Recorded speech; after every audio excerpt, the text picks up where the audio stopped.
मित्रांनो, आज मी तुम्हाला ना मनातली एक गोष्ट सांगणार आहे.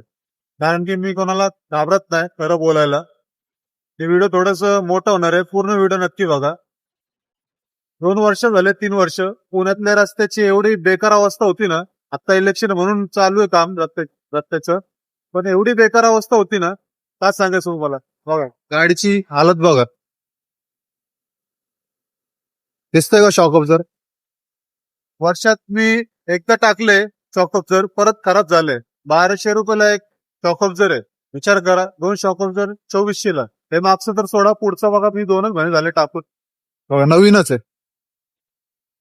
न- हा नवीनच शॉक ऑब्झर आहे, फक्त 2च महिने झाले. बोलण्याचं हे रिझन आहे की आपण टॅक्स भरतो, रोड टॅक्स देतो, ओला उबेर चालवतो, त्याच्यामध्ये पण टॅक्स देतो. काय आपल्याला बेनिफिट भेटतं यामध्ये? काहीच नाही. तेच आपल्याला खड्डे, रस्ते खराब, काय फायदा होत नाही. आणि आपण जे स्पेअर पार्ट घेतो गाडीचे, त्याच्यामध्ये पण टॅक्स देतो. आणि सगळीकडे टॅक्स आहे, आपल्याला काय भेटत नाही. रस्ते खराब. आणि आपल्याला कमरेला त्रास एवढं होतो ना, हॉस्पिटलला पैसे खर्च करावं लागतं, गाडीचं मेंटेनन्स. जेव्हा रिक्षा ड्रायव्हर नवीन रिक्षा घेतो, 1.5 वर्ष काय त्याला जास्त खर्च नसतो.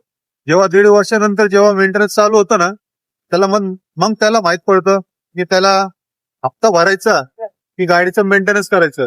ते म्हणतात नाही का, डोंगर लांबूनच चांगलं वाटतं, जेव्हा आतमध्ये जातो ना आपण, तेव्हा माहित पडतं की किती खोल आहे, किती दलदल आहे. तसं रिक्षावाल्यांची अवस्था आहे. लांबून रिक्षावाल्यांचं खूप चांगलं वाटतं की हे लोक खूप धंदा करतात. जेव्हा आतमध्ये येतात ना, रिक्षावाले घेतात ना रिक्षा, तेव्हा त्यांना माहित पडतं, अरे ही लाईन लय बेकार आहे. आम्ही करतो एवढ्या वर्षात, एवढं वर्ष झाले, 15-16 वर्ष मला झाले या लाईनीत.